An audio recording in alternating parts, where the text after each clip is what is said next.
Bonjour et bienvenue dans votre chaîne L'Univers de SVT au Maroc. Pour les élèves de la 3e année de collège, donc on va faire la correction du raisonnement scientifique et on commence par l'exercice 1. Pour mettre en évidence la présence de lipides dans certains aliments, on réalise la manipulation suivante. للكشف عن وجود الدهنيات في بعض الأطعمة غادي نقوموا بالتجربة التالية. Dans les récipients et sur papier, on dépose des aliments, différents aliments, puis on observe. إذن غادي ناخدو بعض الأغذية، غادي نوضعو ورقة من تحت هذه الأغذية، بعد ذلك سنلاحظ ماذا سيحدث. اختارينا عدة أنواع من الأغذية، منهم نوى دو كاجو، les saucissons secs, l'avocat, les bananes, puis après on a les pommes de terre et les huiles. إذا قلت اختارينا أطعمة مختلفة، منهم نوى دو كاجو، saucisson sec, l'avocat, الموز، البطاطس، ثم زيت. Alors, qu'est-ce qu'on remarque? Alors, vous avez ici ولكن ما كنظنش واش غادي يكون واضح لكم الصورة كما بالنسبة ليا. Alors, dans des assiettes, on va trouver des taches. هاد les taches, c'est la preuve qu'il y a de la matière grasse dans ces aliments. Alors, on a هاد la tâche qui diffère d'un aliment à un autre.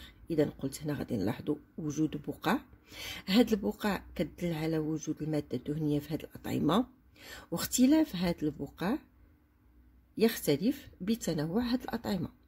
بمعنى أن إلا كان هاد الطعام اللي درنا به تجربة فيه كمية كبيرة من الزيت، فكنلاحظوا وجود بقع كبيرة، والعكس صحيح.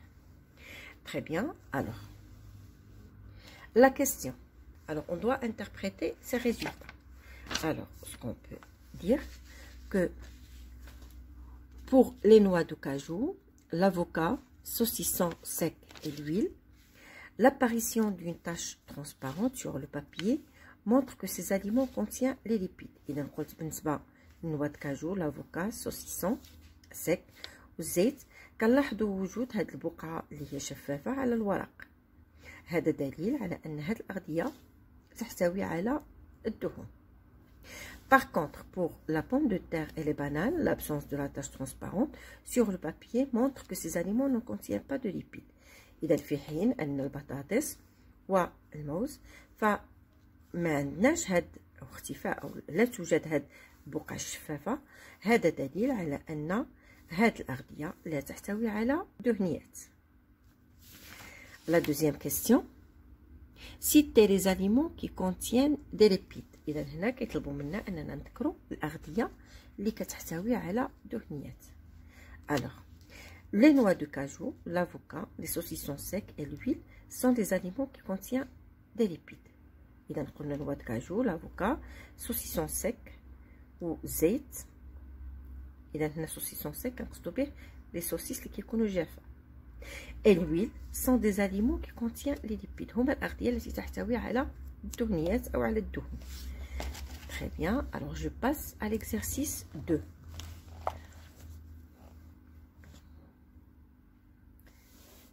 إذا كنحاول نقرا الأسئلة غير بشوية باش حتى اللي ما عندهمش الكتاب يقدروا يتبعوا معايا. L'exercice 2. Le tableau ci-dessous indique les résultats de recherche quantitative des vitamines A, B1 et C dans certains aliments consommés fréquemment. إذا في الجدول التالي عندنا النتائج وجود بعض الفيتامينات في بعض الأغذية التي نتناولها بصفة مستمرة. إذا هذه الأغذية هي viande de veau, œuf, beurre, pain, lait, pommes de terre. وهنا les vitamines A, B1, C. Alors غادي نبداو بلا viande de veau.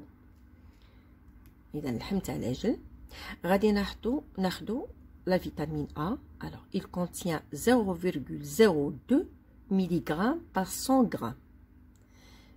B1. Alors la viande contient 0,16 mg par 100 g. La vitamine C 1,5 mg 100 g de la viande. Alors les œufs, le baïd 0,65 mg dans 100 g d'œuf, 0,28 donc de la vitamine B1, mg bien sûr dans 100 g de cet aliment, et pour la vitamine C, 0 mg. Ça veut dire les œufs ne contiennent absolument pas de la vitamine C. Le beurre, zebda, alors 0,7 mg par 100 g de vitamine B, plutôt de vitamine A, B1, quelques traces. La vitamine C, aussi quelques traces.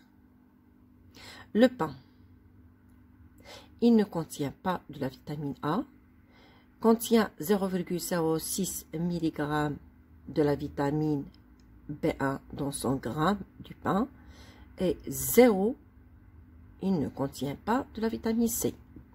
Le lait, il contient 0,02 mg par 100 g de la vitamine A, 0,06 mg par 100 g de la vitamine B1 et 2 mg dans 100 g du lait de la vitamine C. Les pommes de terre ne contiennent pas de la vitamine A, 0,12 mg de la vitamine B1 dans 100 g de cet aliment, ça veut dire de la pomme de terre, et 14 mg dans 100 g de la vitamine C. Décrire les résultats obtenus. Alors, concernant ces résultats obtenus, on peut dire que vous avez la quantité de vitamines dans les aliments est différente d'un aliment à l'autre selon le type de vitamine. Donc, قلنا كمية الفيتامينات في الأغذية تختلف من غذاء إلى آخر حسب نوع الفيتامين. Certains aliments sont riches en une vitamine donnée, d'autres en sont pauvres, et même quelques aliments ne contiennent pas de vitamines. إذا قلت بعض الأغذية هي غنية بواحد الفيتامين معين، والبعض الآخر ما كيحتويوش على واحد الكمية كبيرة من هذا الفيتامين. وفي بعض الأحيان كاين بعض الأغذية لا تحتوي بتاتا على الفيتامين. La deuxième question, classer ces aliments selon leur richesse en vitamine A, B1 et C. Ici, on a le beurre, est un aliment qui est le plus riche en vitamine A. Alors, le beurre ici, c'est l'élément le plus riche en vitamine A parce qu'il contient 0,7 mg dans 100 g de beurre.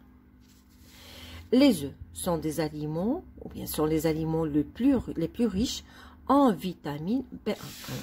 Alors, c'est un aliment qui est riche en vitamine B1 parce qu'il en contient 0,28 mg dans 100 g d'œufs. Et enfin, la pomme de terre. Alors ici j'ai la pomme de terre est l'aliment le plus riche en vitamine C.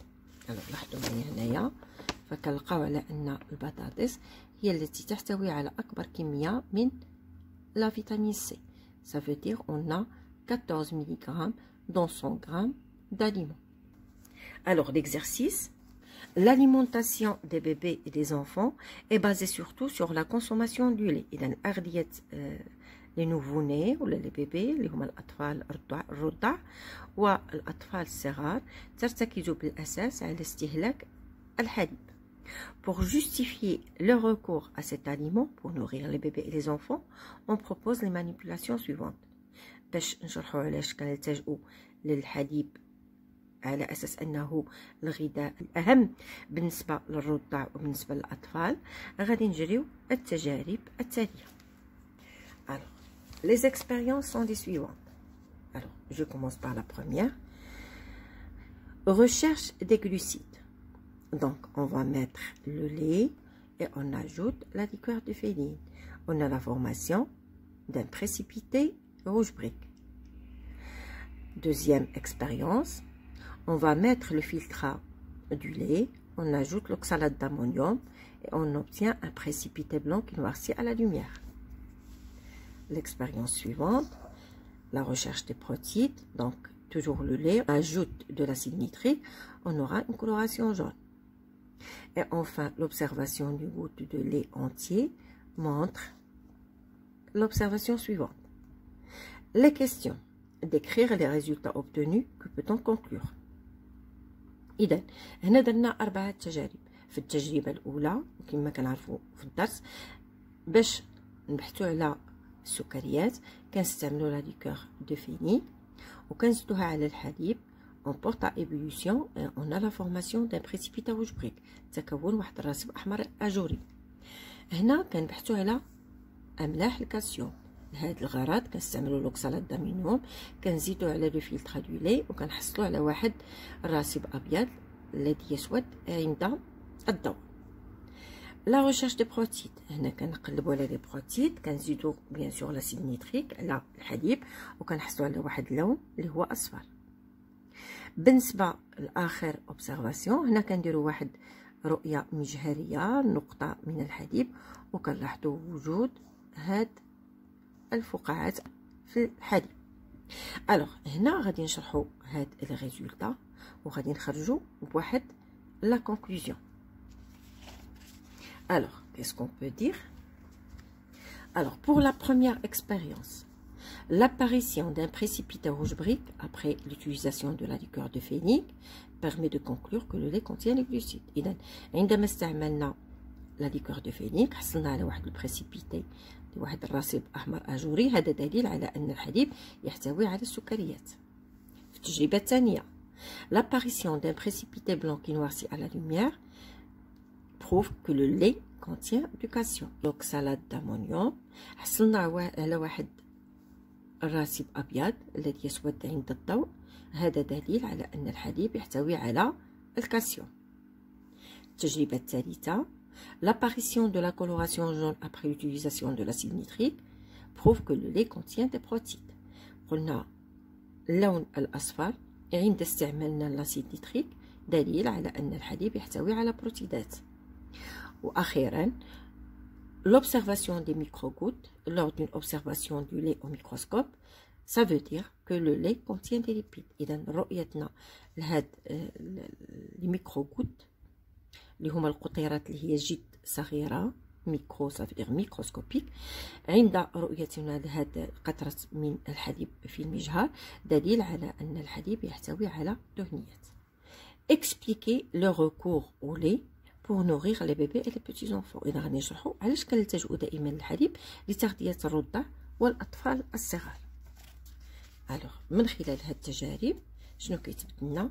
alors le lait contient les différents aliments simples اللي هما les glucides, les lipides, les protides et aussi les vitamines et les minéraux.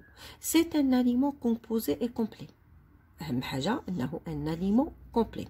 غذاء كامل.